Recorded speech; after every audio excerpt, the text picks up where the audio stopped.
Today is Wednesday, June 3rd, 2026, and today is National Egg Day, which honestly feels like humanity quietly acknowledging that eggs are one of the weirdest normal things we've collectively agreed to accept. A fragile oval produced by a bird somehow became one of the foundations of global breakfast culture. Humans are fascinating, and oddly enough, that actually connects to today's episode pretty well. Because June 3rd kept circling back to the way people assign meaning to things. Artists become symbols. Astronomical events become emotional experiences. And social media platforms somehow evolve into places carrying political weight once reserved for governments and newspapers. Welcome to Wait, That's Random, This Day in History. I'm C.L. Burns, voice actor, audiobook narrator, and someone increasingly convinced that history is mostly people improvising with confidence. On June 3, 1968, Andy Warhol was shot inside his New York studio by Valerie Solanas. And honestly, the deeper you go into Warhol's world, the stranger it starts feeling. Because Warhol didn't just become famous for creating art. He became famous for blurring the line between art, celebrity, commerce, personality, and performance itself. His studio, known as The Factory, attracted artists, musicians, actors, social outsiders, and people who seemed drawn there simply because the atmosphere felt culturally electric. And by the late 1960s, Warhol himself had become less like a traditional painter and more like a living symbol of modern fame. Then Valerie Solanas arrived. Solanas was a radical writer and deeply unstable figure who believed Warhol had too much control over her work and life. She shot Warhol multiple times at close range, and for a while it genuinely looked like he might not survive. Doctors reportedly performed emergency surgery for hours. What fascinates me most is how dramatically the shooting changed Warhol afterward. Before the attack, the factory carried a more chaotic experimental atmosphere. Afterward, people close to him described him as more cautious, more guarded, more aware of mortality.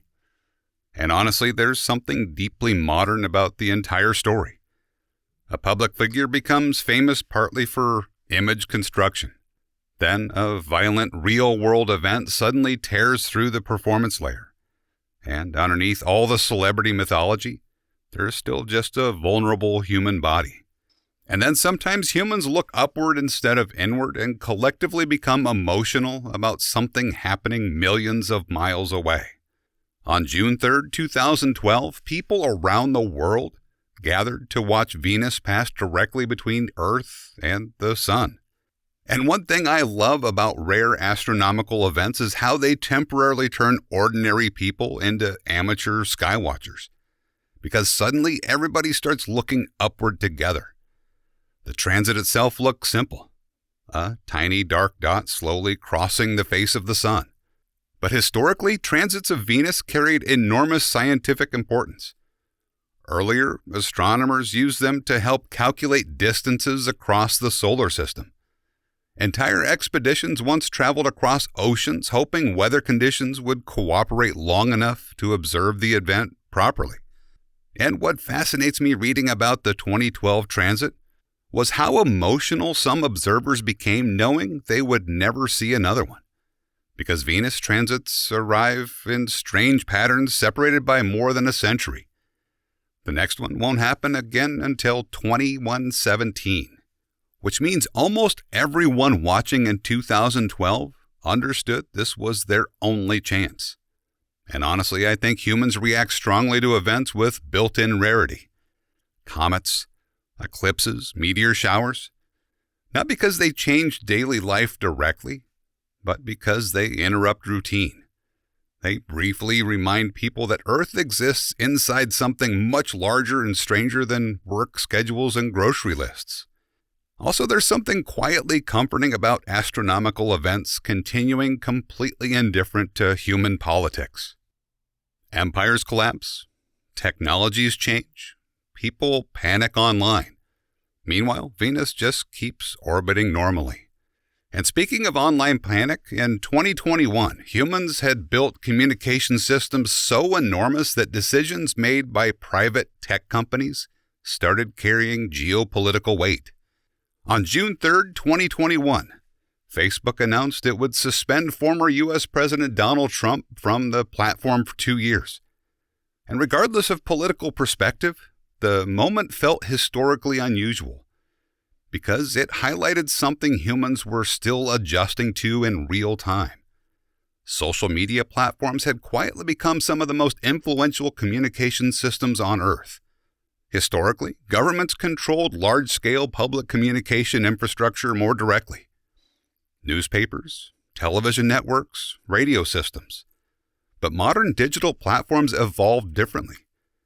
Private technology companies suddenly found themselves operating spaces that functioned almost like public squares, while still remaining privately owned systems. And that created entirely new kinds of tension.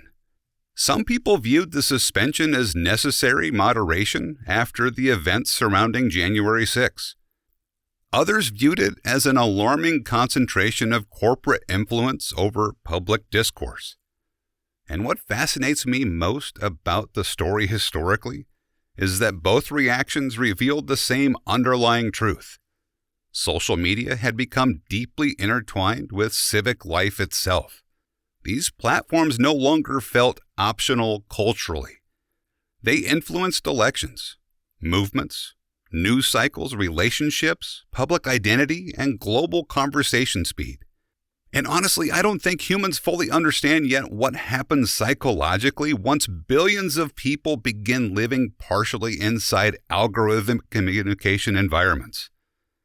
We build these systems incredibly quick. The social rules surrounding them are still catching up, which means moments like this feel historically significant, partly because society is still trying to figure out what digital public life is supposed to become. And it's alarming to think that just because your opinion may be different, it can be censored by an algorithm. And after spending today's episode around fame, public attention, and massive systems shaping how people see the world, it actually feels fitting to end with someone who spent their life constantly reinventing identity itself. Born on June 3, 1906 in St. Louis, Missouri, Josephine Baker became one of the most extraordinary public figures of the 20th century. And honestly, her life almost sounds fictional when described all at once. Dancer, singer, actress, civil rights advocate, French resistance operative during World War II.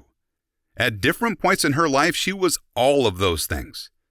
Baker rose to fame in France during the 1920s, partly because European audiences viewed her performances as daring, energetic, and unlike anything they had seen before. But underneath the celebrity image was somebody carefully controlling reinvention constantly. She understood performance, publicity, symbolism. And what stood out to me reading about her was how strategically she used fame itself. During World War II, Baker reportedly carried intelligence information hidden in sheet music while assisting the French resistance, which is an astonishing sentence to say out loud. And later in life, she became heavily involved in the American Civil Rights Movement, even speaking at the March on Washington in 1963. What makes Josephine Baker fascinating historically is that she never stayed confined inside one category comfortably. Entertainer, activist, celebrity, political figure. She kept moving between worlds and somehow remained unforgettable inside all of them. Something I kept circling back to while working through June 3rd was how quickly humans turn things into symbols. Artists become larger than their artwork. Rare astronomical events become emotional markers in people's lives. Social media platforms become arguments about power and identity. Celebrities become political figures. Political figures become internet mythology. And once symbols become emotionally important enough, people start reacting to them almost as if they're alive. Maybe that's part of what makes modern life feel so strange sometimes. Humans don't just live inside reality anymore.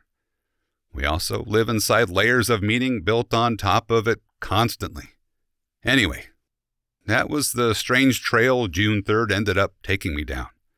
So before I go, here's today's wonderfully human quote. We don't see things as they are. We see them as we are. Anais Nin. If you'd like to explore more of my work, books, narration, or ongoing historical curiosity, you can find it all at waitthat'srandom.com. I'm C.L. Burns, and I'm glad you were here for this one. I'll see you tomorrow.